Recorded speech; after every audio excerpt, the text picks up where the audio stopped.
მოგესალმებით და მე კვლავ გიბრუნდებით საფეხბურთო სიახლეები. კვარაცხელიას წინააღმდეგ თამაში საშინელება. რა განცხადებას აკეთებს ფრანგი ვეტერანი კვარაზე. გიორგი მამარდაშვილის დებიუტი შედგა და ინგლისური პრესა აღფრთოვანებულია, ხოლო მადრიდის რეალში დიდი დაძაბულობა. ეს და სხვა სიახლეები ჩვენს დღევანდელ ვიდეოში. ვინ სამწამს უყურებთ ვიდეოს, 60%-ზე მეც არხი გამოწერილი არ გაქვს. გამოიწერე არხი და ასევე მოიწონე ვიდეო, რადგან ჩვენი მიზანია 1000 მოწონებაზე ასვლა. კომფორტულად მოკალათდით. ახლა კი ფეხბურთს დაუბრუნდეთ. საიმედო და თავდაჯერებული მეკარე. რაც წერენ ინგლისურ პრესაში გიორგი მამარდაშვილზე. ინგლისის კარაბაო თასზე ლივერპულმა საუთჰემპტონი 2-1 დაამარცხა და გიორგი მამარდაშვილმა სადებიუტო შეხვედრა ჩაატარა. მამარდას ორი მოგერიება ჰქონდა, გაშვებულ გოლში კი მას ვერ დავადანაშაულებთ და ქართველმა მეკარემ ინგლისური გამოცემების ქებაც დაიმსახურა. გამოცემა ზისის ენფილდ მას 7 ქულას უწევს.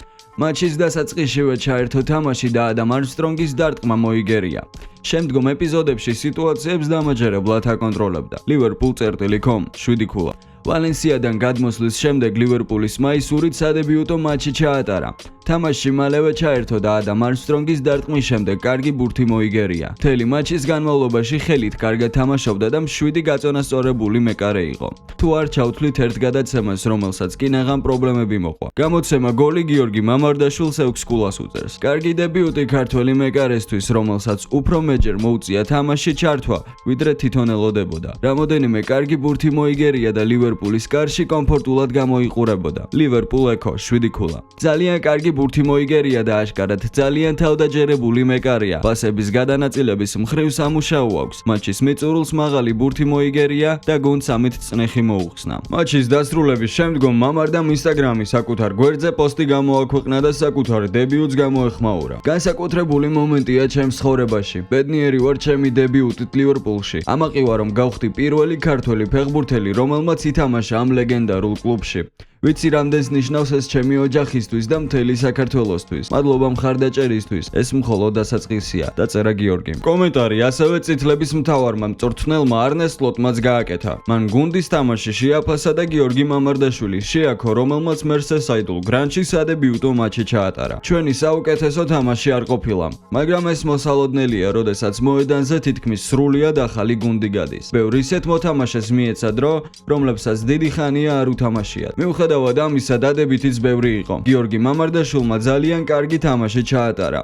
ფრედერიკო კიეზამ და ჯოვანი ლეონი მას კარგად იასპარეზეს. ისაკმა პირველი გოლი გაიტანა, უგომ კი მორიგი ბურთი შეაგდო. ასე რომ თამაშიდან პოზიტივიც მივიღეთ, მაგრამ მთლიანობაში ჩვენი საუკეთესო გამოსვლა ნამდვილად არ ყოფილა.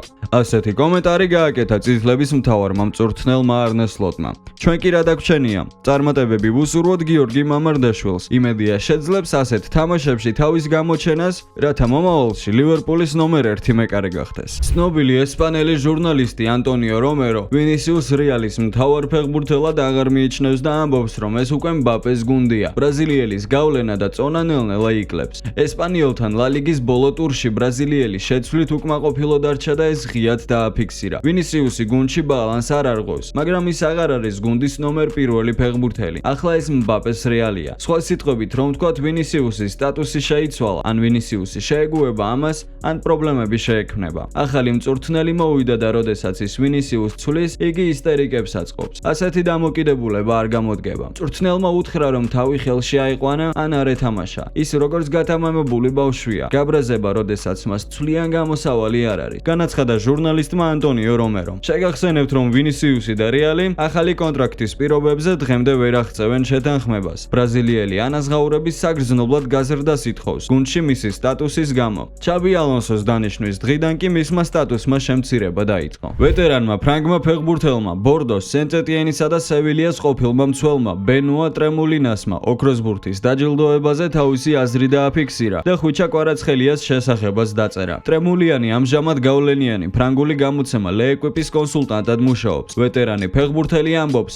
რომ ხვიჩა ოქროს ბურთის საბოლოო რეიტინგში უფრო მაღალ ადგილს იმსახურებდა. საშინელებაა კვარას მსგავსი მოთამაშე თამაშის წინააღმდეგ თამაში. ერთხელ, ორჯერ, სამჯერ შეგიძლია პირველი 3 დუელის მოგება, მაგრამ ის ცდას მაინც გააგრძელებს და მეოთხე ცდაზე მოგიგებს. ამით არ იღლება. საპასუხოდ კი შენ ძალიან ღლის. მას პატარა სივრცეშიც წარმოუდგენელი თავდაჯერება აქვს და რაღაც განსაკუთრებულის შექმნა შეუძლია. ფიქრობ, როდესაც ის Paris Saint-Germain-ში მივიდა, გუნდის დონის ამაღლება მოახერხა. ის საკვანძო მოთამაშედ იქცა. ფიქრობ, რომ ოქროს ბურთის რეიტინგში ის უფრო მაღალ ადგილსაც იმსახურებდა. შეგახსენებთ, რომ ხვიჩამ ოქროს ბურთის რეიტინგში მე-12 ადგილი დაიკავა. პრიზის მფლობელი კი მისი თანაგუნდელი უსმან დემბელე გახდა.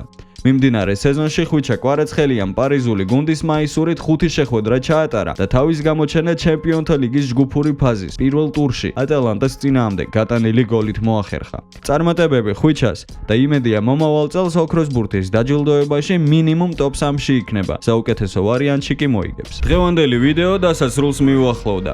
იმედია მოგეწონათ, ასეთ შემთხვევაში კი არ დაიზარო ლაიქის ღილაკის დაჭერა. მომავალ შეხვედრამდე და აბა წარმატებები.